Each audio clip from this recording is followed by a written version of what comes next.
Kannepalli pump house దగ్గర ఈరోజు మనం నిలబడి ఉన్నాం. హరీష్ రావు గారు ఏదైతే కన్నెపల్లి లైవ్ వాటర్ను తీసుకోవచ్చు, రైతులను రక్షించవచ్చని ఏదైతే నిన్న ఈ సమాజం ముందుంచిండ్రో, ఇవాళ నగ్న సత్యంగా మనకు గోదావరిలో లైవ్ వాటర్ పోతా ఉన్నాయి. దీనికి పెద్ద మేడిగడ్డ గేట్లు వేయాల్సిన అవసరం లేదు. ఈ పంప్ హౌస్ నుంచి మనం ఈజీగా గుంజవచ్చు. పంప్ హౌస్లకి ఏ ఒక గేట్ వేయకుండా కూడా నీళ్ళు వచ్చే అవకాశం ఉంది. మేడిగడ్డ గేట్లు వేయకుండా కూడా ఈ నీళ్ళని తీసుకొని మీది ప్రాంత రైతులను కాపాడుకునే అవకాశం ఉన్నది. వరుణ దేవుడు కరుణించలేదు. ఇవాళ జూలై 7వ తేదీన ఉన్నాం మనం.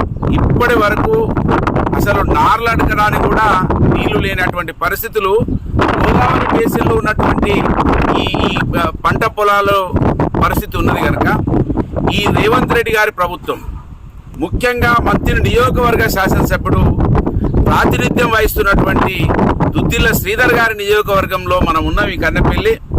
ఆయన ప్రాంత రైతులకు కూడా ఇప్పటి వరకు నీళ్లు లేవు, గ్రౌండ్ వాటర్ పెరగలేదు, బోర్లు నడుస్తలేవు, చెరువులలో కుంటలలో నీళ్లు లేవు. ఆయనన్నా కనీసం గమనించాలే. నువ్వు రేవంత్ రెడ్డి గారికి వంత పాడడానికి నీ కోట్లేసినటువంటి ప్రజలని నువ్వే చంపుకొని తిన్న చందంగా గద్ద మాదిరిగా నీ ప్రవర్తన ఉన్నదనే విషయాన్ని గమనించాలని డిమాండ్ చేస్తున్నా. ఇవాళ సుందిళ్ళ దగ్గర, అన్నారం దగ్గర ఈ ప్రాంతం అంతా కూడా నీళ్లు లేక అల్లాడిపోతా ఉన్నారు, తల్లాడుతూ ఉన్నారు.